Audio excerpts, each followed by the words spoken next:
are not seeing this correct. I mean, you are seeing this correctly. I am doing something new. It's a Skype session instead of Zoom. I don't want to pay any fees. I kid, but still, it's a 40-minute thing. But with Skype, it's like I can do all this. And plus, I can do a background like this. Joining me today is a former guest, Yoko. You all heard of him before. But also, he actually brought with him his production crew. Yoko has been making movies by himself. Uh-oh, what happened? Okay, this might be a little hard to do on Skype, but I'll make it work. Yoko has been making movies with his production crew for, I want to say, the past few years, maybe even more. Mm-hmm. Yeah, that's pretty accurate, I'd say. So, Yoko, I know you as a director, but who is who in your production crew? Okay, so these guys here, hello, gentlemen. These guys here don't have like one particular role in the production. Like they all do like various different things. But I guess across the board, starting with the man to, I guess, my right, uh, uh, Michael is a there he is. There's Michael. He's right there. Yes, he's been a writer for a lot of our projects. He has directed some projects as well, and then he has also been a actor in said projects. And Michael, and also to the man who is directly in front of him, uh, Edwin. I have known these two guys since middle school, and they've been helping me on these film projects ever since then. So, and to segue into Edwin here, Edwin has written some stuff that we've done. He's also acted, and also he's directed a few shorts as well. So similar tasks as Michael. He is also on the creative side. So I think I lean to these two the most in terms of like the creative uh, process. For the most part, writing, I'd say that's the big one. I rely on these two guys. And the gentleman who is in front of me, Nadeem Ali, in his shirt. Um, That's his one shirt, guys. It's his one shirt. He is a singer-songwriter who has some awesome tracks on iTunes and Spotify. Please check out his music. He is also a writer, director, and actor, and also he later on around I think the end of high school and the beginning of like the college era phase, he took on a lot of production roles. So gaffing was a big thing in lighting and audio. So this man's a jack of all trades. He can do anything in that beautiful shirt of his. So I commend him for all the work that he's done. And moving on to our final guest, the gentleman who is sitting across from the man who is across from me, Darren J Deff, who has worked on some projects of his own. He's done writing, directing, and I guess the specialty item for his criteria is he's the only one of us that does like animation work. So that's always been a very impressive treat. So he has done his own animation works for his own production company called Sugar Pink Car Studios. He's got a lot of stuff there, so definitely check that out as well. He's also done visual effects for one of my films that has been completed, and he is now in the process of doing the feature film that we all worked on last year, which we'll probably get into at some point. And then he's also done stunt choreography for our One Shot Punch series. So all these guys here have done multiple different things, and this is why I've always had a hard time kind of classifying everyone, because everyone has a very unique, distinct function within the Resistance Pictures film crew, and not a single person is like writer, director, camera. We all do different things. Yeah. The hats tend to kind of like move around. Right, and it's like project to project based for the most part, and I guess this is what happens when you don't have a lot of people to work with and not a lot of money. You kind of have to take on multiple roles. So this is the face of indie filmmaking for us, at least.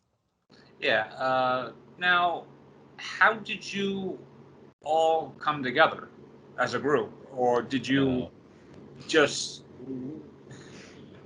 did you work separately, and then suddenly it's like, oh, I'm on my own project. I see someone who might know you, and then so forth and so on, or is it just like a stroke of random luck that you happen to start like meshing together into one group? It's more of the latter, I'd say. Like, obviously, Michael and Edwin I met in school, and Nadeem I also met in school. Um, Darren I met through Nadeem, I believe.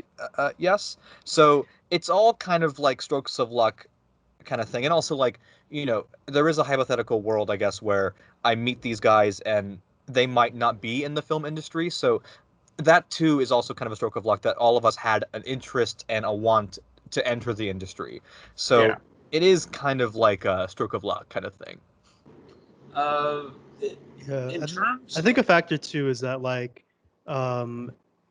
there's also the benefit of us being friends and like kind of Yeah. growing with each other throughout the Yeah. years. So I think that's also a factor of like how there was like a natural sort of shift that we can do between like hanging out and then like doing a production. I will Yeah. just say, just to piggyback off that quickly, like I think we kind of have to be friends, given like the difficulties that some indie productions have, like in terms of rain and frigid temperatures and. Oh, we would know nothing And of that. a beach with glass bottles on it. Yeah, we know nothing of scheduling those problems. things. If we didn't like each other, there's like no way we'd ever talk to each other again. So it's like, you know. Yeah, I think you do have to add that sometimes though there are tensions, right? There are periods of time where things can get a little frustrating between people. Knowing at the end of the day that we work together and are friends helps a lot, right? Yeah, Yeah, for sure. you have anything to add, Darren? Oh, no, what they said. Well, but Darren, you had one of the rainiest, wettest shoot days on a film Yeah. called Boxman. So you maybe could talk to. Yeah, so I guess when it comes to yeah, like it definitely helps that we all like friends and we all done films for each other, and we've all, I don't know, like kind of just whenever anybody needs something, we're kind of just like there for that, for the most part, and it just helps the collaborative, effort for everything. Yeah, the rainy day part. Yeah, like I'm all game for those more dangerous stunts that I can perform, even though it's the cost of near death. I don't recommend for anyone else, but it's just those things that really up a production value in something. But yeah, it is the collaborative effort is overall what is like saving grace of it all. Yeah. Now, you just mentioned production value.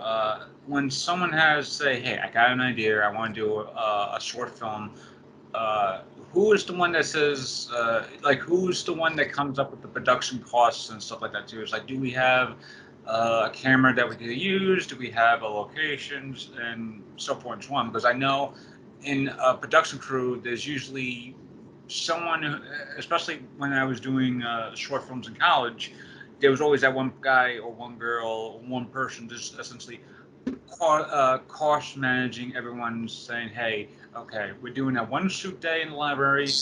We have no budget, but we do have the department's backing. Here's what we could use for all that. So when you are making and like what you said before, independent filmmaking, when you are making independent filmmaking, how do you essentially source all the money together? Because I know for the last session you put what was it, Indiegogo or GoFundMe? I forgot which one, but I did both. oh, okay. And Indiegogo or GoFundMe is a great way to fund projects, especially if you're an artist, or Patreon, or if you're really spicy, OnlyFans. I joke, but Sadly, no more. Actually, they just renounced that decision. Yeah, they did. Yeah, they did. they So, did. Yeah. I mean, we can kickstart that back, boys. Yeah, I'll re-up my old account.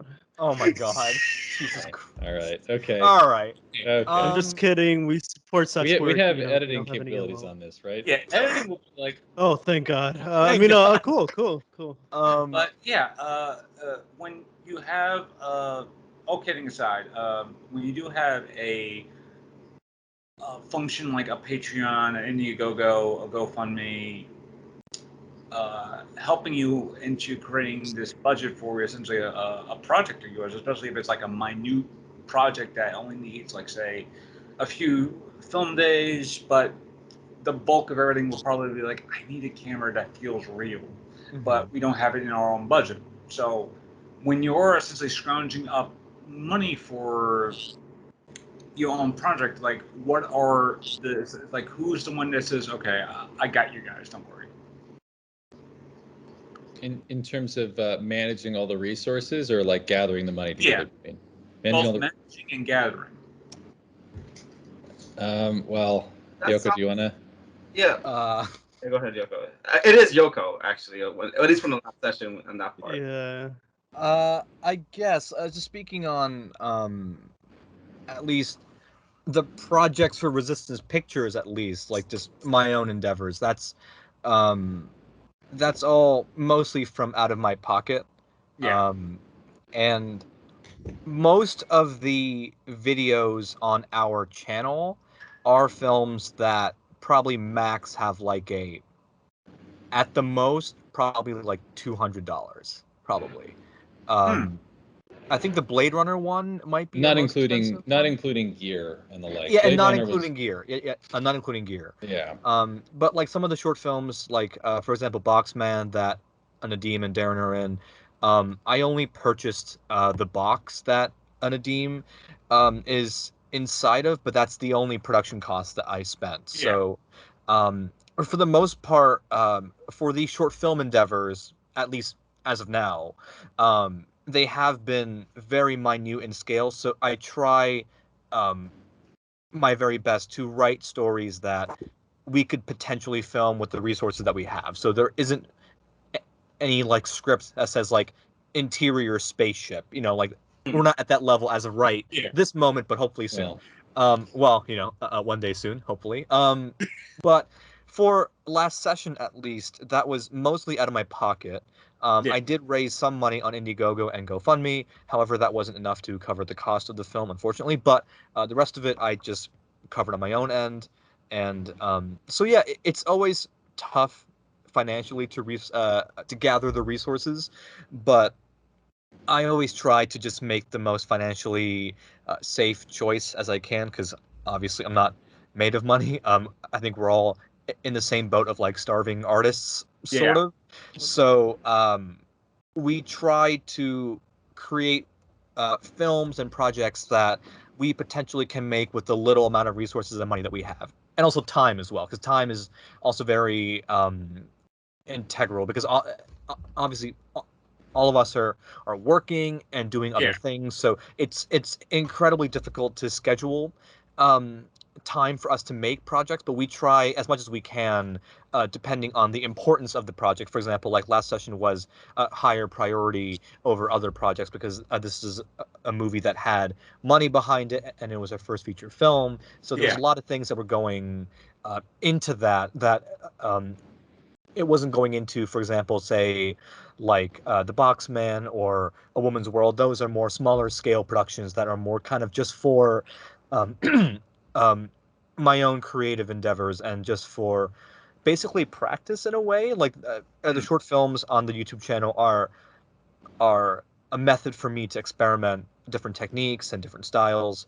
But something like the last session that cost almost $9,000, almost $9,000. Something like that took a lot more care and a lot more time to really make sure all the production elements were still there and making sure that everything was all fine and dandy. Now, with the last session, and I know you wanted to talk about it before, but last year when we were doing a thing, or early this year, I forgot when we actually filmed our interview. It was probably last year. You mentioned you were about to start production into the last session. Right. Now, the pre-production phase, especially with COVID, like how much of the original planning was changed around? Because I know you filmed or at least shown like snippets of it right before like the pandemic really shut everything down, and then because it was like I think Michael and Nadeem in the forest or on train tracks or something like that, you were like showing like behind the scenes footage or rehearsal footage just to show, hey, this is what we'd be doing, this is like what we're trying to do. But because of COVID, how much of the script, or if any, was really switched around because of either timing, or we originally had like maybe a few people in the scene, but we really didn't want to risk everything. Yeah. Right. I just want to point out that as you asked that question, everyone in the auditorium laughed. So I think that's a clear indication of what happened during that set. To answer that question, it was a complete 180 of the script that Michael and I wrote together. Michael and I began writing the script, I believe, in October of 2019 for a scheduled filming estimated date of April 2020. And then obviously COVID hit, and we couldn't film, and there were just some numerous things that went on prior to filming and then during filming that did change our minds on the story and the idea of it. During the pandemic, Michael and I mean, technically we're still in the pandemic, but the height of the pandemic, The height. Where everything When it was like shut down. lockdowns, yeah, and it was so the hard pure to move lockdown, around. and no one can leave their houses. Michael and I took a lot of time, and we were Skyping like 2 or 3 times a week and looking at the script, reading the script, and trying to perfect it, because we have all this time on our hands, so might as well use that time wisely. Yeah. So, and then once we started shooting, there were some other changes that we made, that we realized on sets. We found certain weaknesses and different thematic things that we wished to tweak a little more. So that script was an ever-changing script. I don't know if you guys want to discuss how the script kept kind of altering, even though it somewhat stayed the same for the most part. Yeah, like we ran into some things during the production. We realized that we gotta find a way to make things kind of smoother. So while a lot of general things about the story I would say remain the same, sometimes in scenes we would alter dialogue just ever so slightly so that it could be a little bit more approachable for me and Michael, for example. Yeah, that's all that really comes to mind right now. And to answer the COVID part of that question, I mean, we were very scared about doing the movie at all. And when we ended up doing it, it was kind of when things were slowing down a bit. We made sure the crews were smaller than we had originally anticipated they would be. But some of the script changes were due to that, and some of them were due more to like the feasibility of some of the ideas that we had. So that there were a number of reasons it changed, but it was changing. I think, like Nadeem, you kind of alluded to, like we would be tweaking dialogue lines like on the car ride up to the location. Yeah. Sometimes, as Nadeem, who's one of the actors, was driving, we would be like tweaking the script live. So just irresponsible. That was fun. Yeah. So you see him driving, and you hear him go, "So Andrew, how?" It's just like it's really great. Yeah. Well, we were very blessed. A sort of family friend of Yoko's, who I got to work with a little bit, Greg. He was very generous to lend his car for the production to help us, kind of get to and from where we shot over Long Island. And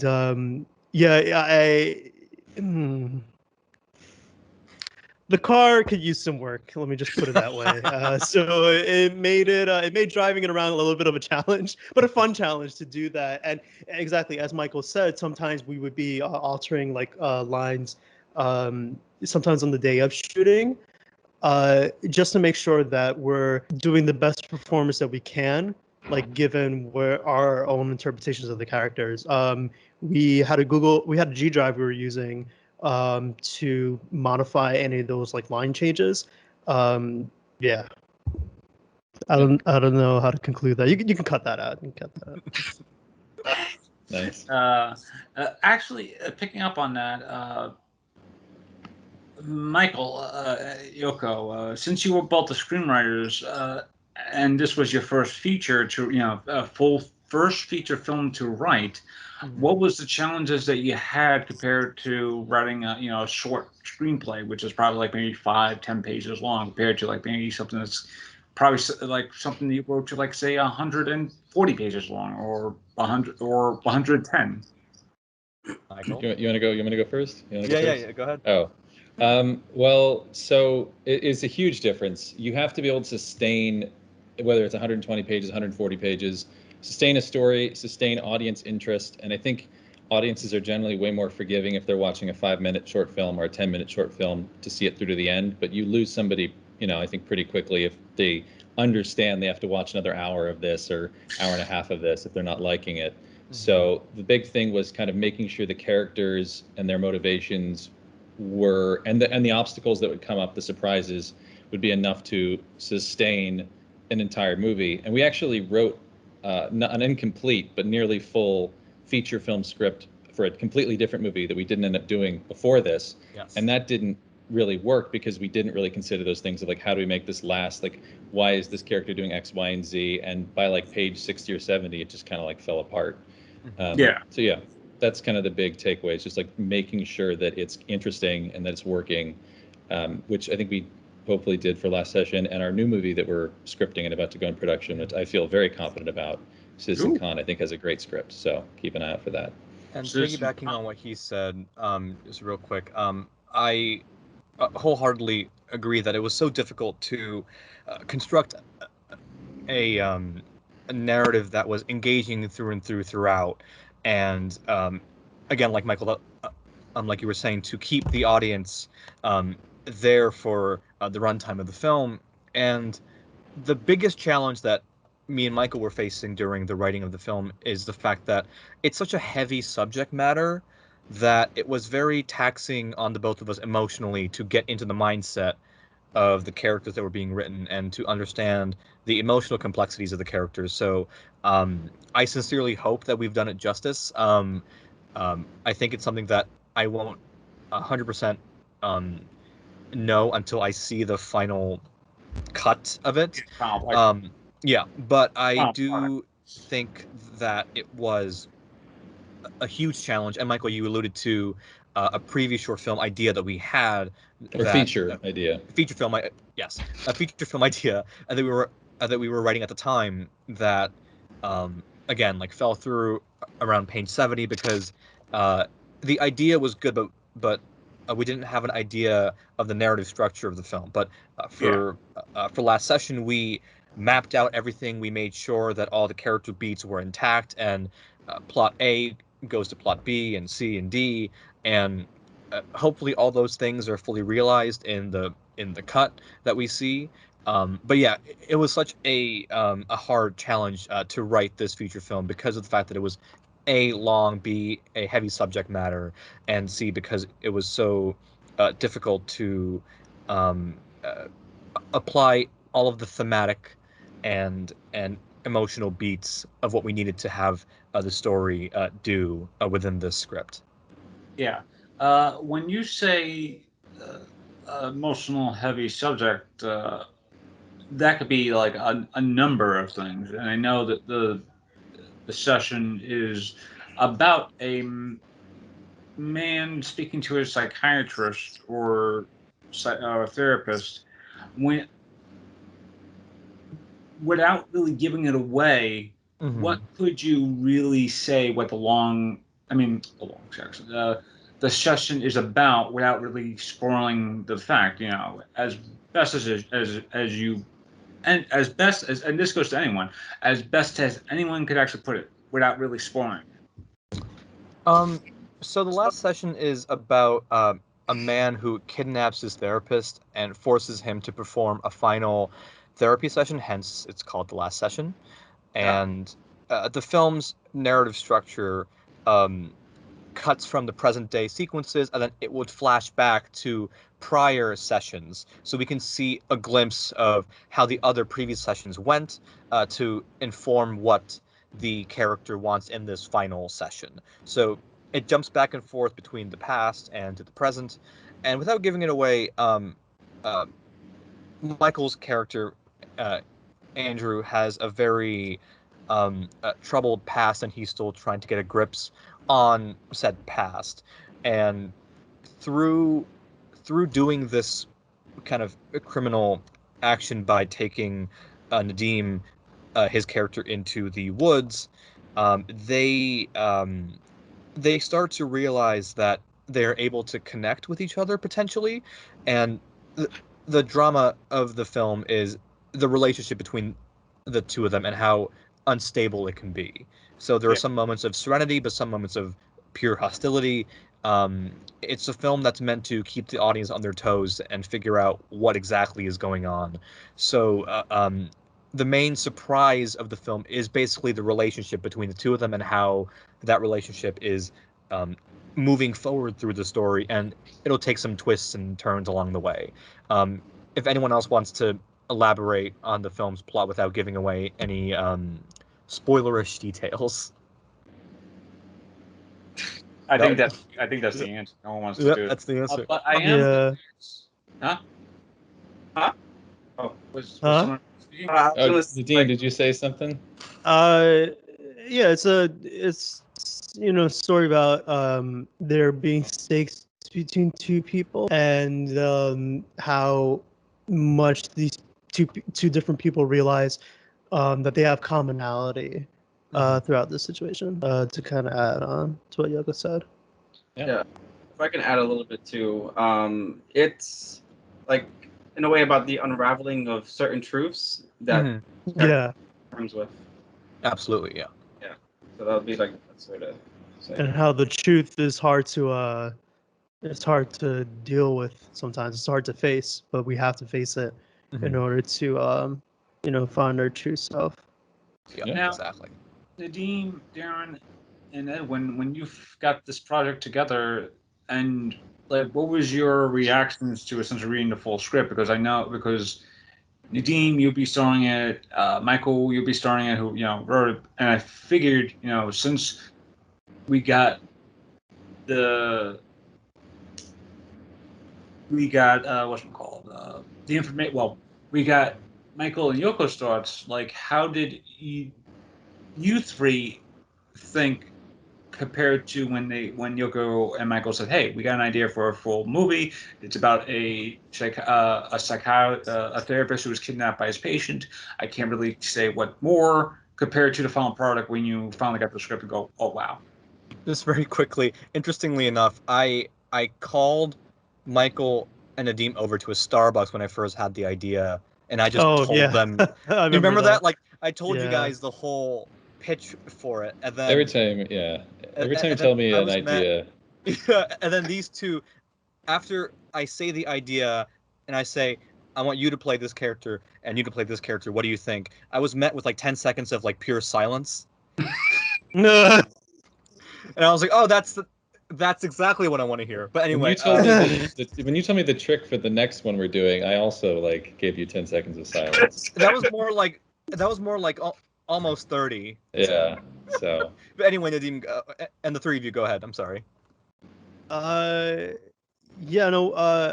I was cautiously optimistic about how we're gonna handle a feature film.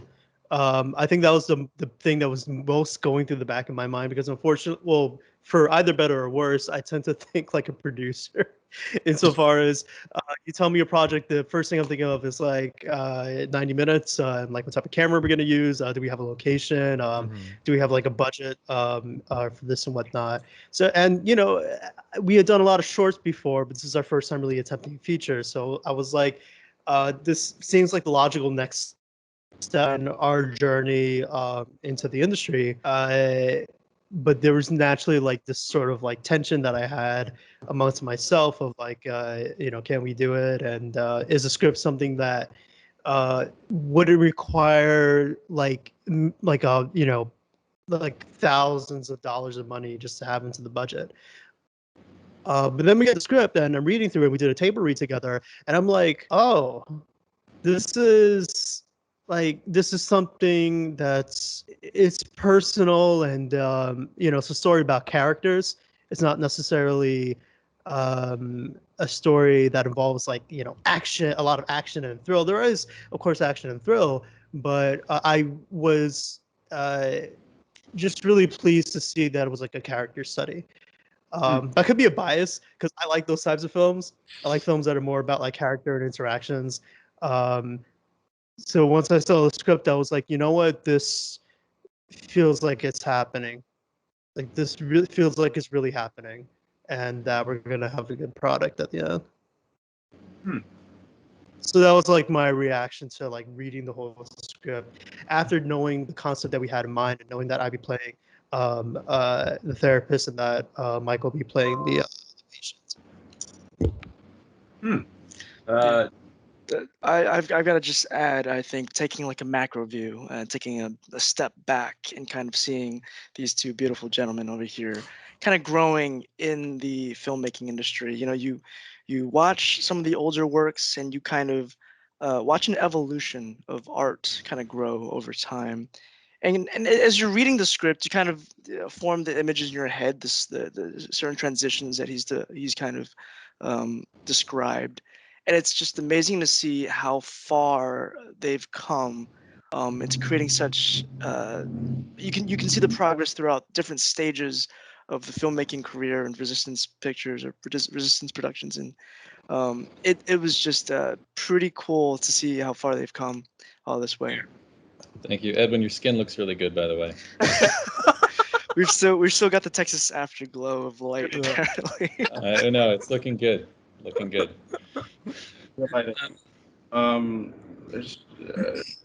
Should I go? Yeah, please. Your skin looks the second best, by the way. No. I'm literally trying to use a second screen to light my face because there's not enough lighting in here. Which reminds me, I need to get my own like lighting system, and I don't really want to do that. Anyway, Darren. For me, actually, I think Edwin said it the best, but I've been working with Yoko and his team for, I don't know, like I came in on like the first one-shot punch, and then I got the role in I want to call it a walk-on role because I just played my in A Woman's World. No. Yes, you did. It's not a walk-on. And then I just did the box man, and then then the next thing I know, I'm hearing about a feature. I'm like, okay, cool. Like, but I've seen most of Yoko's work. That one time we did a sit down to like watch all the previous productions Resistance Pictures has done. And I will say, for me, similar to Nadeem, like I also do the producer thing, but I go into high logistics as well, like as far as like similar budget and stuff, but also like probability and logistics and legality of things. And also when it came to the first draft of the script, I had a lot of questions and concerns about it.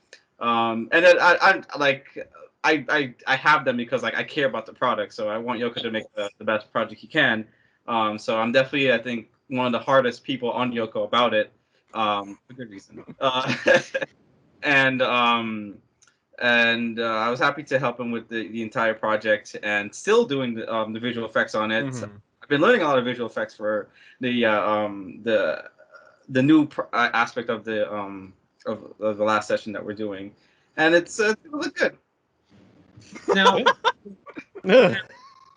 and again, to those who were watching in my previous episode, I was like, oh, I would have comic artists and whatnot. And I know this episode kind of like deflates the fact, but Darren just said that he is a visual artist, so that counts as an artist. So technically speaking, my thing of being the next episode being an art focused thing is kind of true by association, but still, yeah, it worked out. I just want to give that little nod to the previous episode, because in my previous episode I said, oh, by the way, I'm hoping to at least get a couple of artists within the next couple episodes, and sure enough, I filmed that back in June. So okay, yeah.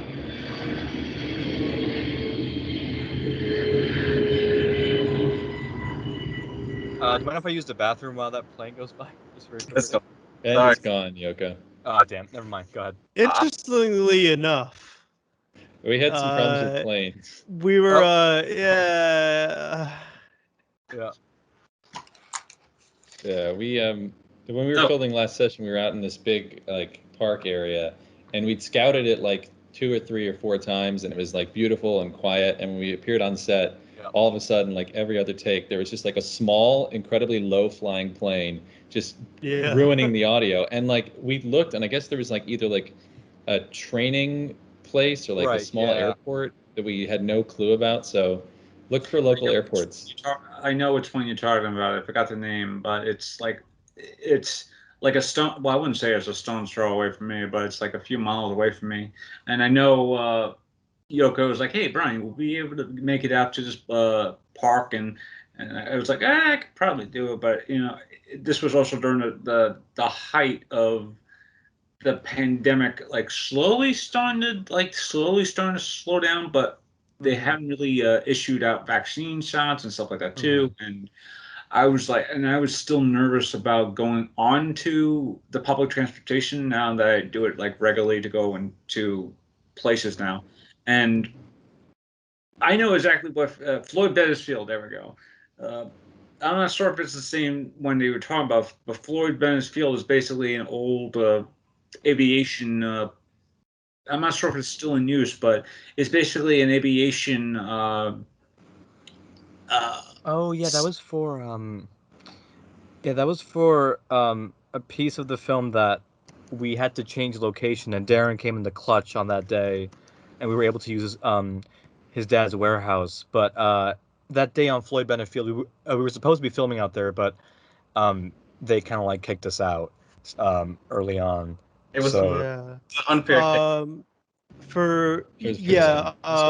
So there is. I think it might even be student Farmingdale. I know they have like an air program there because we were a little bit deeper into Long Island. I want to say like about halfway through. But yeah, Floyd Benefield is dope. Like there's like these parts where not to deviate too much from our conversation, but there's these parts where you're driving on like open road and it's like an old tarmac. This fully open tarmac. I think they even have like a police training school over there or something. But yeah, there's like a part in Floyd Benefield where you can kind of park by the water. And we didn't see any like signage or anything telling us that like we can't be here at a certain time. So yeah, one of those things where you come there the day of, you're ready to go. We're setting up camera, we're setting up the labs and audio, and then it's like, hey, you guys can't be here. And we're like, oh, okay, yeah, we understand. No, you have to leave like now. It's like, okay, cool. Yeah, that was that was one of the. What did you say, Darren? It's behind us now, so I can say it. Yeah, Nadeem, you did mention Long Island, and one of the things about Long Island is that it's a big, massive place. Because, like, I always joke is like, oh, where does Brooklyn, Brooklyn, Queens start and end when then there's Long Island? Because and it's like, are we already on Long Island? Because this is technically the end of Long Island. And then you go all the way towards the end of Long Island, which is essentially Nantucket or around that time. For all of you, what was your experience filming on Long Island? Because I know it's like, when I hear Long Island, it's like, I don't want to drive out to Long Island. It's like a few hours away. It's like, by the time I get there, it's already probably like afternoon. Even if I leave early, it's like I don't want to. There's just traffic. It's a lot of stuff. It's like going into Queens on the train because you have to essentially plan out where you're going to Queens on the train, especially if you have to take because since I live in Brooklyn, I have to really plan out to go into Queens because there's no trains going into Queens from Brooklyn unless I'm in downtown. I'm able to get the G train and I'm able to get to Queens there. But yeah, from your experiences compared to what you always heard, like how was it filming on Long Island? The scenery, which was something that I did expect, was really nice. We used to do a lot of hobby projects back in school over in the Ramble part of Central Park, which Yeah. has this amazing greenery and scenery. And ironically, like going into this production, it kind of felt like an expansion of that. The areas of this county park that we were shooting in. But with some of the same problems. Usually, Yeah. and usually when we would be heading there or coming back, we would stop by like a little Starbucks or like a pizza spot. And one of the things that I find very memorable was like the switch between starting your day at like 5:30 a.m. or such and so forth in like the heart of Manhattan, and then we drive all the way out to Long Island, and it's like this whole different like atmosphere. Yeah. That's probably the best. That's probably the most that comes to mind about that. We did every now and then pass by like some hikers or like some locals and nice people. So it was a good break in a way from like just being in the city all the time in its own way, despite the challenges of actually doing the shoots. Now, which brings me a good question: is filming in the city compared to filming out in the country somewhere? With the country, it's more naturalistic problems. Like if you're filming out in a forest, where is the sunlight coming from? Is it coming from here? Where's it coming from here? All that stuff. Compared to, say, filming out in Manhattan somewhere, is the sunlight bouncing off in one direction over here, so I could have a nice little thing here, especially if you're filming on night, which a lot of people usually do. Is the lamp giving me good enough lighting to look, appealing? Yeah, how is it compared to filming in a more metropolitan city like New York City, Manhattan, compared to going out into the more, I don't want to say suburban lifestyle that is Long Island, but the more country-ish parts of Long Island? I'll let you guys Well, take this one. I just do want to say that one thing that it probably isn't different is that like it's the same as that you still need permits. okay. I was gonna say Edwin actually for years and years and years has been begging us to stop filming in the city and like take a train upstate or go out because we run into so many of the same problems in the city whenever we film there, where it's too crowded, it's too busy. All the nice places are like indoor places that someone else owns, so you can't use them. And so yeah, just I don't know, Edwin, if you have a philosophy you want to lay down on us, maybe this is your chance. Yeah. I think it comes from people who probably groups who film in the countryside or suburbs. They probably want that city trope atmosphere or environment to film in as well. I think as we developed our filmmaking, skills, and we've produced all these films in the city, we just kind of craved the non-city background, and I think that's why we like Nadeem said, we ventured into the rambles. We tried to go to areas that didn't look like it had buildings or cars. Right. But like they said, it's not as easy as just going out there with the camera and doing it. Yeah. Permits are super required because they're all private property in most locations. I could say something on that. Oh, Oh, go ahead, Darren. Yeah, please. So when it comes to well, I guess to answer the basic question, the first question of like it was like, what's it like filming in the countryside, right? Yeah. It's actually very, very nice. It's like it definitely feels like a break from the city, and like you really do get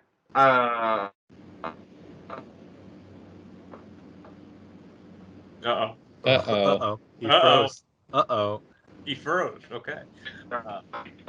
Wait, I hear him warbling. Darren? Huh? Hey, Darren? Darren? Oh, I froze? Yeah, you froze, bro. There we go. Wait. Um, All right, we see you.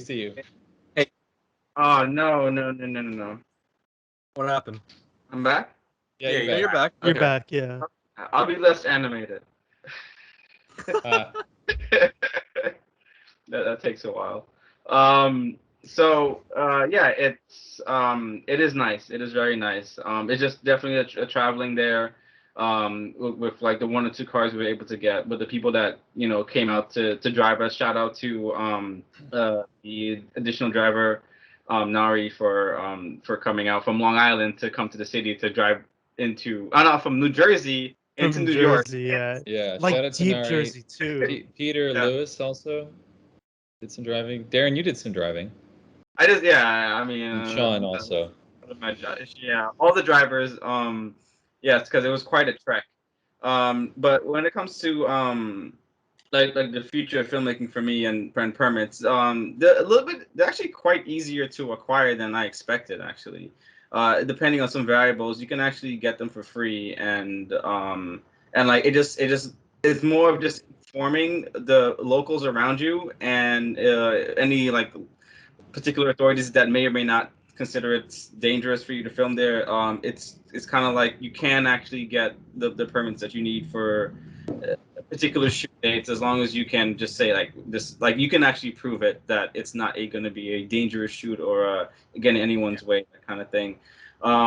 So yeah, like yeah, permits before looking into it were like kind of like hard to acquire or even think about acquiring, but yeah, moving forward, it's something that I do recommend productions in the future. Like of all get, granted, filming like upstate can alleviate that because like it's gonna be like hardly anybody over there anyway, so you can kind of get there with filming, But yeah. Now, I with permits, yeah, to bounce off of that permits, I remember very vividly that we, not we as a team, but we well, we as a team, yes, but my class and I, we had to film in the library, and this is at the Brooklyn College Library, and we had to do it at we had to pick our spot, right? Then we had to tell a teacher, Mm-hmm. and my professor had to go to the department, get all this stuff formed out, filled out. So by the time we had a class next week, we would have not only our spot, selected, but also just like our location selected, and then finally everything else selected. The only thing that we had to really worry was people who were probably like passing by or stuff like that, sitting down, and then suddenly in the next shot they're not even there anymore because it's probably someone else have already sat down. And I remember like, and the same thing at BMCC where it's like at BMCC, a lot of people would always film like maybe in classrooms or something like that. Find an empty classroom, film their project there, be out there, be over and done within like maybe a span of a couple hours, give or take, or use the basketball court that's there. A lot of the short films I saw, especially for the short film festivals, had always had that basketball court that's right there because it's like easily, because it's easily accessible. Yeah. So I understand I understand the faults of if there's some place that you have that's easily accessible, like what you were just saying before with the warehouse. If you have the access to that place already and it's free, you might as well just use it because I feel because getting permits and stuff like that too will be I always thought that getting permits would be a hassle too because you have to go to the city, all that stuff, and then say yeah, It and is, just say, oh, by the way, I'm filming a short movie or I'm filming a full movie or full length movie here. And the weird thing is, like in New York City, no matter where you are, there's always a film or TV show filming somewhere. Always, yeah. yeah. Yeah, and again, that always wasn't the case with Lower Manhattan. Like SVU could be filming that week, or then the following week it was Elementary, or the following week it was like White Collar, Suits, so forth, so on. So it was always like something always being filmed, and I always imagine it's like, oh, even though they'll be filming from like 8 o'clock in the morning to like probably 4 o'clock at night or 8 o'clock at night, I imagine just getting like that permit for essentially that block or what have you. Right. It'd be a lot of paperwork. But Darren, you said it's like it's not that quite easy, but it's not that quite hard. I mean, quite hard to get the paperwork going for a permit. Yeah, I could give an example if you like. Yeah. Like I recently acquired permits to shoot at Central Park for a short like TV show for one of my friends, a client of mine, and the process was it was a bit of back and forth with me and I think the director of the film department of the Central Park area, and I pretty much like I had to take a moment to when I was filling out the application like figure out like okay what is happening in this production. It is pretty simple. It's pretty laid out actually because I was able to get it for free first and foremost. They do ask for a donation to maintain the parks, like integrity and like maintenance and stuff like that. But it was fairly easy to maintain. I just explained this to them, and I said that like this is what we're doing, nothing more, nothing less. We're going to be here from this time to this time. I have to figure out how long I'm going to be there. All the equipment I'm going to use and bring, and how many people are going to be on set, that kind of thing. And then after a while, they said you're approved, and I was like, great. Oh, wow. And I got an email that said, if anything, just use this email. And on when we were shooting that day, there was just like a part guy that showed up and asked what we were doing, and I said we're shooting the show, and then he said, oh, so like. He's like, oh, so this is what was happening in this part of Central Park, because like I guess they kind of know like what's happening in the area. So I was like, oh yeah, that we're that crew, yeah. So it was a very rewarding thing to have because it eliminates a lot of questioning, like it takes because I do like guerrilla style shooting, but it eases my mind that I can actually not like get questioned about like what I'm doing, where I'm doing it. Right. I'm reminded of a project I was assistant director on. We shot back in like sort of like mid-May through mid-June, and one of the nights that we were shooting involved a sequence. It's kind of like an action series. Involved a sequence that involved a prop gun. And like a prop firearm, and yeah, it was kind of a thing where we were shooting up in like Washington Heights, like Inwood area, and we actually I don't know how they got the permit, but the type of permit they had to get was one where they can have a squad car from the police, like just on the set, of course off camera and far away, but on set just to make sure that everything is good. It was like from 7 p.m. to 11 p.m. and they actually have like the sergeant come and just kind of check the firearm, make sure that it's good. And that I remember thinking like that whole shoot, like what if we didn't have that permit? What if we just tried to like go for it? So yeah, I agree with Darren. It really eases your mind when you have that there. Even though, yeah, it can be a little bit difficult to deal with the paperwork and bureaucracy of it, it's definitely like something to consider. I always tell people whenever you're even writing, to think about, okay, if we're going to use a firearm, think about permits. If you want to use a car, like whose car do we have available to use? Yeah. And picking up on that, I'm just reminded of a few guests of mine who, well, not a few guests of mine, but a former guest of mine, Anthony. He filmed in Central Park, and he had the same thing where he filmed a short movie project of his, and he filmed in Central Park and stuff like that too. And I imagine just like filming in Central Park would be like such a hassle, but it's like more along the lines of just getting in touch with the Central Park film department. Yes, Parks Department essentially, the film department there, or what have you. Now you mentioned guerrilla style before, and I'm kind of like reminded of whenever I think of guerrilla style, I just reminded of no budget, no budget, nothing else, just someone with a camera and stuff like that too. And this goes for all of you, when you were first starting out, did you have this idea of like, oh, we're just like shooting things maybe guerrilla style? We don't really have a budget. We just have a man with a camera, a couple of actors, that sort of thing. Compared to now, where it's like, oh, we actually could have a budget now. We're visualizing stuff that will be in the future. Well, I'm sure Michael and Edwin can vouch because they were the original crew that started in middle school.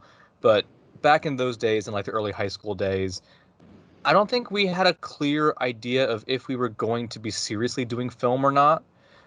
It was still kind of like our time to just have fun and kind of experiment. And making these skits was kind of our way of hanging out. Yeah. So at first we weren't even thinking about filmmaking. It was just, hey, let's just make this dumb little video where Michael and Edwin are playing cops with orange guns, and like it's clearly it's like kid stuff, I guess. And even in high school too, it was mostly just us hanging out, not really thinking about I like everyone's filmmaking. like shaking his head. No, it's not kid stuff for me. It was real for me. Yeah, it was. Well, I think it was ironically our method of also kind of sticking it to the restrictions that we were given. There we go. I think Eagle Force's gun replacement with the banana, because we Oh, couldn't God. use Legendary. guns. Um, it and it really was kind of just the guerrilla style of we had an idea, we loved the story and how the story played out, and I think Mhm. that love of storytelling, putting this into video and publishing it out, I think that was what drove us kind of to where we are today. Mhm. It's pretty Yeah. good. I was just That's shaking my beautifully head. said, honestly. No, it's Beautifully beautifully said. said. Yeah, I love it. I would say also like it is different. The whole guerrilla mentality is different in a couple of ways when you're younger and when you're older. One, when you're younger, I think it's way more exciting. Of like, oh, let's try to like sneak into this hotel and like they have like an atrium and film there. Like, let's try to do this stunt in the street. Like, there's way more of an excitement. But like as an adult who understands like responsibility and consequences, it's like, oh God, we have to do that. You want us to do what in the street? Like, you want us to do what? No. And there's a less of an explanation too, because like we did have the cops kind of stop us several times, but like back in high school, it was kind of Well, like, oh, it's these kids, but now it's like kids, 25, 20, 27, 28, 30-year-olds. It's like, yeah, what are you guys doing here? Like the Yeah. cops, they don't treat you like a bunch of kids having fun anymore. Like they see you as like a disturbance to the peace. So, Yeah. I will say I want to add one thing real quick. Like I do respect the guerrilla style. Because I have a little story. Like about a year or two ago now. Like these kids at my job. I don't know if I'm gonna get in trouble for this, but at my job, I was like in the members area, and these kids walked in like wanted to know what this place was. Like, oh, this is for members only and whatever. It's like 7 of them, and they were like, I don't know, like maybe high school like age. And then they just asked me, "Can we shoot a music video in here?" And I was like, "Sure." I have authority to make that decision. I gave them like 3 minutes to do it. Yeah. And Nice. that was it. I was like, it's not busy, so you know what, go for it. I understand exactly what like what you're going through. Yeah, we were all there, so like at some point in our lives, all of us were that, Yeah. and to a certain degree, still that, except I guess less immature or childish. I'd say like our tactics have changed basically. Yeah. So we're a lot smarter about making those choices, and we've done guerrilla filmmaking up until now, and I guess we're still doing it for a lot of our other projects, but none of it requires, like, for example, like indoor locations, for example. Like, if so, then we're paying for the indoor locations, but it's mostly like stuff like just out in the street, like walking shots. But most of what we do, at least now, have been at least somewhat smarter and still saving the cost money, but still trying to make sure like we're not stepping over the bounds of what we can and can't do. If that makes sense. Yeah. Oh, that makes perfect sense because, as I said, filming in something like Brooklyn College or BMCC or some public place it'll probably be easy because, well, not easy, but it'll be, if you know how to sneak in. I'm not saying well, I'm not saying just sneak in stuff, but Right.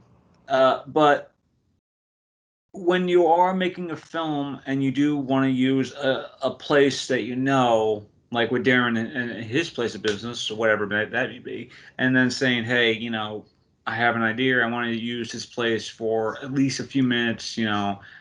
Just film. It's just just two people talking in the hallway. You know, I have no other places to know, to serve as a hallway because I could use my apartment hallway, but apartments are more, crowded. It's more not mindful, but this place might be more suitable for something that be filming. Mm-hmm. So I imagine, especially if you're trying to film in the street too, especially so it's like, if I'm filming out in the street, do I do it late at night when no one's around? Do I do it late early in the morning when no one's around?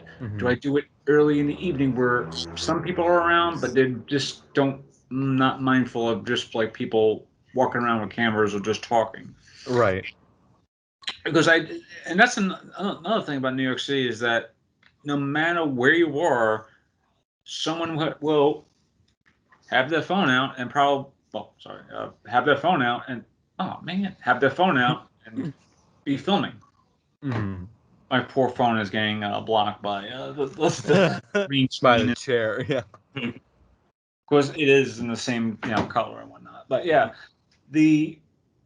I do and yeah, I do admit that filming guerrilla style, it has its perks and advantages, but it also has its disadvantages because you never know when there will be a security guard coming around the corner or something to that effect.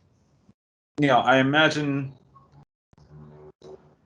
Yeah, and this is one of my last questions because I know it's like getting into like an hour and a half of us talking, but I've been filming this for like an hour. But going into like one of my last questions is not only is production rights issues because you mentioned I wouldn't say fan films, but like films that are related to popular franchises. I know you did the Blade Runner one. I know you did a one about I forgot what was the other one. We did several like fan films in the past. I There think was like we the did like Cell- Ghost there in the was- Shell. Yeah. Yeah. I imagine like when you want to do something like that and then you put it on YouTube, you may get like copyright strike because Warner Bros. Is saying that you can't use this footage because, and this has happened in the past too, where it's like I put up my final project on YouTube of my my film project a few years ago, and I used clips of Hans Zimmer's Catwoman theme from The Dark Knight Rises, and because I wanted to give one of the characters a very not really Catwoman-esque theme, but I wanted to give one like very playful theme, and that was the one I was thinking. And sure enough, if you watch it on YouTube, there's like a whole section of it that is just blocked out because of that one section. So I imagine, and this goes into the thing is like when you have to go into production rights issues, say, I want to use a song, but and this could probably go to Nadeem too, because I know Nadeem is a songwriter and singer. It's like, hey, I have no song, and wanting to use this song, I may have to pay, money, more money in my own pocket. With rights issues, like how do you compare that? How do you deal with that, especially if it's like a small fan film? I mean, it's kind of difficult, and I chose to not make any more fan films after Blade Runner because I wanted to focus on just creating original works and not, I guess, piggybacking off another property.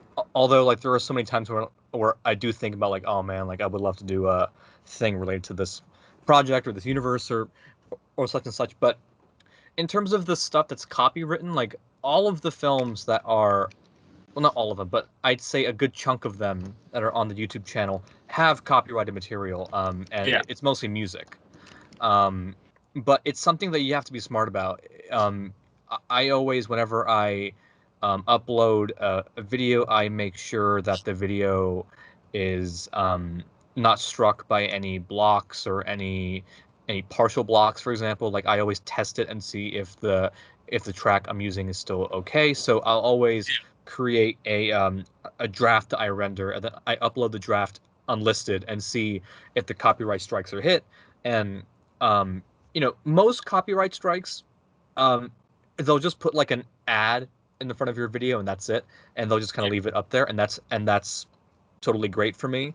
But if I get like a block, I'll try to either rethink the track, like is there something similar that sounds like this track, and I'll sacrifice it, or you can be a little tricky and slow down the track by 70%, and then you can kind of there are loopholes within the copyright system. But for example, something like Last Session that I want to submit to festivals, like that's something where absolutely no copyrighted material should be in it, because it should be 100% my own product with our artistry in it, whether it be music or visuals or whatnot. So unless it's like a temp score where it's like, oh, we only have a temp score right now, so we have someone who's working on the score, but right now it's a temp score, so you probably hear like stuff that doesn't feel like right to the thing. Yeah. One of the first things that comes to mind is what's that term? Royalty free? I think it's the term. Yes. Yeah. I usually will look for royalty free music if I'm doing a project and like I want a track on it, and I don't want to like deal with any of those like annoying like YouTube blocks. I think that's one way to go. Like one helpful thing to do. When you're doing films and you want to be careful about, particularly with your soundtrack licensed materials, just look up royalty-free music. Or if you know a composer, someone who could probably like compose a track for you. We're actually doing that right now, me and Yoko, with our composer for Last Session. We gather like samples or songs that we like as like a reference. There's also, I guess, if you're doing a film that's like a music video or based around like a song that is already like an existing licensed property. My second film, not to plug too much, but my second film was a fan music video for The Weeknd's Tears in the Rain. And I mean, I didn't really care. I was like, I'm going to do this project. If YouTube blocks it, then whatever. But I did try to make it a little bit clear that like it's not intended for profit. So there was a disclaimer in the credits I put, like, this is a nonprofit independent film. All rights go to the owners of the song. And I also put like the song credits as well. So, and I hope that maybe by doing that, I wonder if maybe like that's a big reason why it wasn't blocked. But yeah, it could definitely be like a difficult thing to deal with, because you can't just go up to like Hans Zimmer, or you can't just email him and be like, hey, can I have the rights for your song? Oh, like, you can't? I imagine you have can't to go, do that? I imagine you have to go through his team. Like they gotta, there's probably like a big fee you gotta pay for it. Actually, last November of 2020, I tried to do this live show like in my home and try to like stream it, like live stream it online. And I had to test it out, because one of the times I was testing it out to test out the equipment, I noticed that it was blocking the video. I'm like, why is it blocking the video? Well, yeah, you're using a licensed song. And I remember thinking, but the licensed song is it's yours. It's my own music. So yeah, I agree. It can be a really challenging thing to deal with, especially if you're in a position where like you already have to use that media that is licensed. Yeah, I actually just watched the fan music video. It still holds up. Oh yeah, absolutely. Please watch it. Thank you. Darren helped produce it. Tears in the Rain. Tears in the Rain. I actually, when I first heard about it, I was like, Tears in the Rain, is it going to be like a Blade Runner type of music video? Because it's a very famous phrase. And then when I watched it, I'm like, oh, no, this is way different. Okay. Actually, ironically, the album that was on Kissland was heavily inspired by Blade Runner. So I think that it's like a direct nod almost in the lyrics, and also in the instruments that were used. Nice.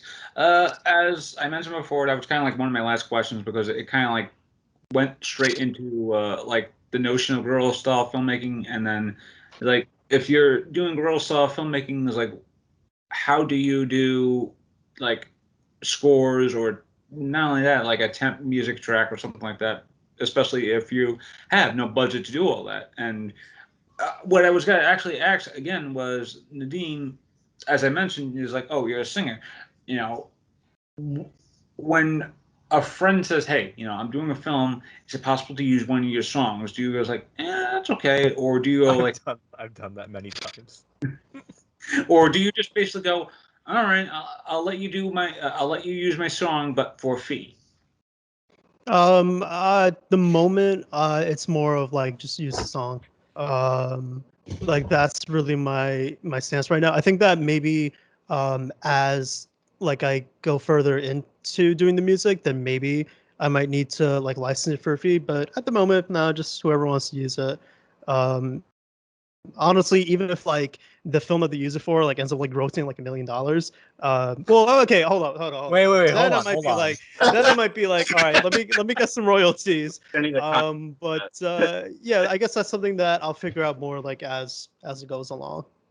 Yeah, because again, ooh, okay, and again, I'm literally about to be like, oh, I think that's my last question, but then I have one great question that's like I think the definitive last question. Now, a lot of people have been fighting with YouTube, especially with not only copyright strike and stuff like that too, uh, especially if they're content creators such as myself, such as use. Uh, what are the struggles that you have going with something that you are just putting on YouTube and figuring out, like, do I really want to keep on putting this on YouTube when I know I'm probably gonna get another strike and I don't want my channel to be shut down and I have to reorganize a new channel, all that stuff, especially going forward because there are a lot of challenges that I know of, especially like one challenge is Dead Meat, and Dead Meat is a horror review show that also counts the kills of a lot of horror movies. So and I know and the guy who runs the channel, James A. Denise, he has a lot of problems sometimes to doing just doing movies. One of the Mm-hmm. most recent examples was Train to Busan, or uh, is it Busan? Or is it Busan? Busan? Busan. Busan, yeah. Busan. Apparently, for a while, he only had the kill count for that review up for like maybe a day and a half, and then the studio decides to copyright it, and then essentially it's off of YouTube for a while. And then suddenly, like last month or so, the kill count just comes up right back up. It's like, oh, Train to Busan. And then the same thing happened with he just started recently reviewing the Fear Street movies. And since Fear Street is owned by Netflix or owned by 20th Century Fox, he had the same problem. When you're doing that, and again, this goes back to the previous films of yours, especially with it being like adjacent into franchise or franchise homages, fan films. Do you like see yourself as like I really don't want this channel to be shut down because of this fan film that I put my heart and soul into? Because I know there are a lot of people who are struggling with YouTube, and yeah, the question is like how when you are struggling with YouTube or a video platform in general, do you just keep on working up to do you just keep on working up to the fact that okay, YouTube is giving me shit right now. I just have to keep on working more and more into on another platform. I've honestly never had issues with like, of course I've had issues with copyright material, but I never think about it honestly. And as long as you're smart about it, there are so many loopholes that you can use, and obviously for our content, we don't use any licensed Yeah, visuals, and that's what really get you is like visual content as opposed to audio content. Like some Yeah. songs that you potentially can't use, but Yeah. I don't really use Edwin those and kind of I songs. made a Yeah. series of 3 Yes, yeah. that we had for 30 seconds a Beatles song as like the theme of the series, and all the audio got pulled from each episode. Yeah. So I just want to push back. You can get in trouble for audio. No, Like, you it can, happens. but in terms of like my films, like I try not to use like popular music, and that's the reason why. That's the exact reason why. So in my life as a filmmaker, I guess, and I never really think about copyright issues because I always test out to see if I get a strike on my films or whatnot. So I hardly ever really think about it.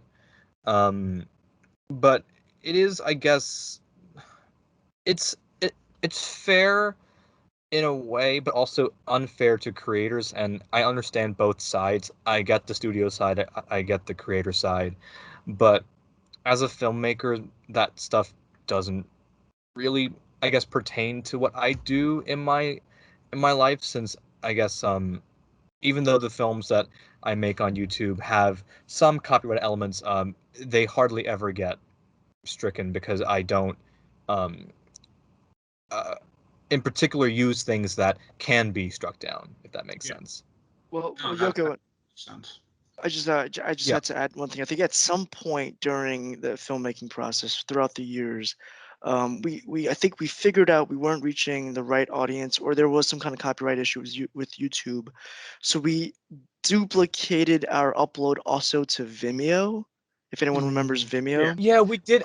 I still have my Vimeo account, but like, I think the main focus for making it, thank you for bringing that up, Edwin, was I think we weren't reaching the views that we wanted originally, and that's why we opened up our Vimeo account. But Vimeo obviously is geared towards filmmakers, but it has a lot less people that use Vimeo.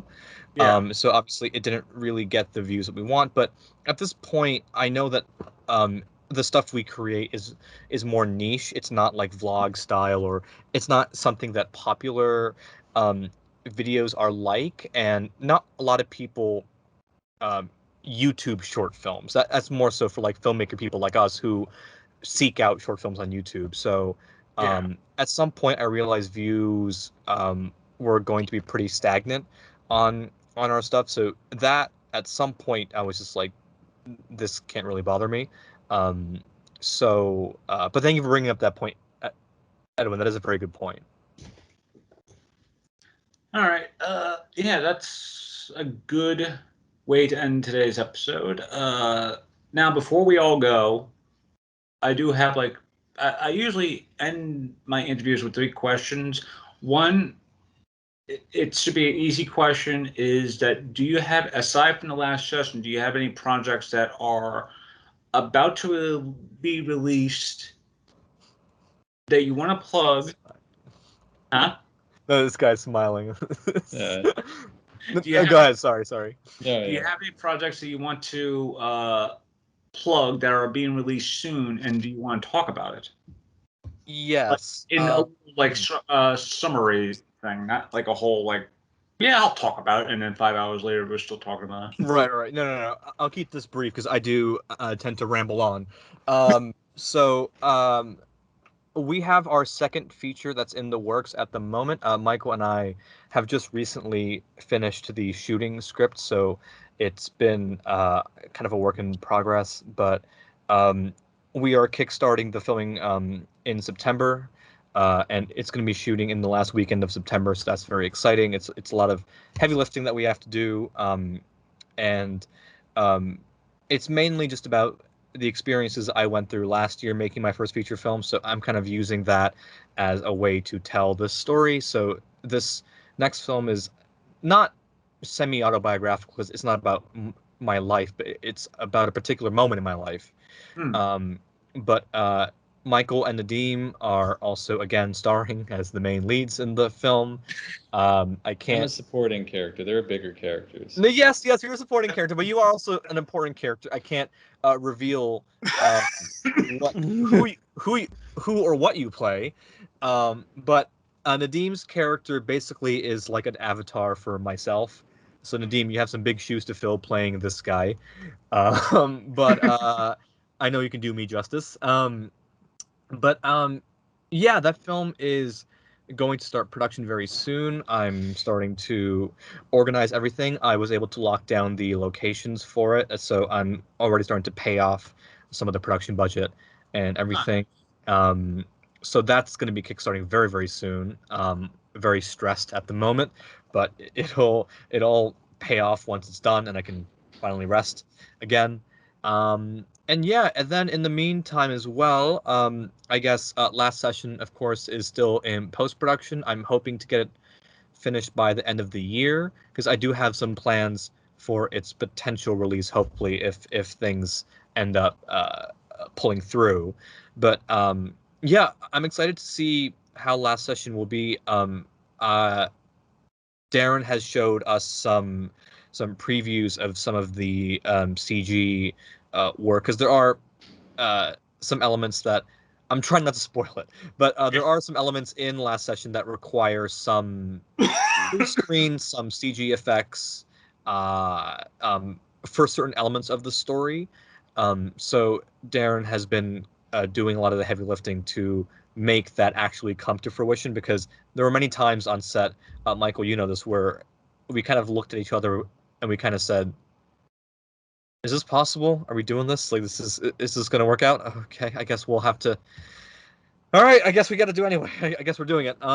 So it's going to be a work in progress, and then I'm also working with our good friend Adam, who's working on the score for last session. And then Ronald is going to be working on the audio and the color for it. So there's a lot of post-production stuff that we have to deal with. So that's going to be not fun in particular and very tedious, but it'll all work out in the end, hopefully.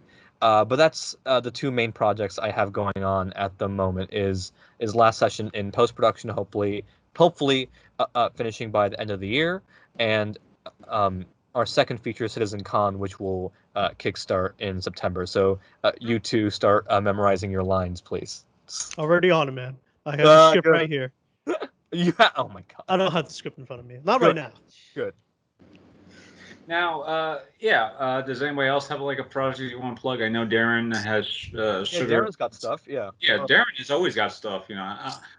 I know you also have like another podcast of you playing like caricatures of like being a fox, something like. Oh. Yeah. That unfortunately had to be shut down when OnlyFans was. Aw. A lot of my work can be seen on sugarpaintcarstudios.com. That's without the A in sugar, but currently working on the visual effects for the last session. I'm working also on the visual effects for a short film I produced called Taxman. And that's going to be coming out. Well, it's going to go through a festival run first, so we'll probably have like a private screening of that. Nice. Season 2 of Domestic Theater, the entire season 1 is on the website as well, but also on YouTube. And season 2 is still in a production where I'm still working out like new story elements for that show. Going a bit more, not scripted, but a bit more narrative. And I'm currently producing a TV show called Tattoos and Wine with Pedro. I'm on episode 4 right now. Actually, we're on episode 5 in production right now.